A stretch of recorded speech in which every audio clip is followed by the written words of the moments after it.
ดอกคุ้นนะเอามาเอาไปใช้ผ้าควนเนี่ยดอกได้นะเอาใช้ผ้าควนเนี่ยเมื่อไหร่เราไปใช้ไหมได้ขนาด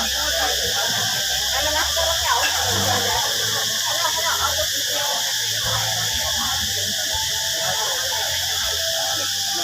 มีเอกลักษณ์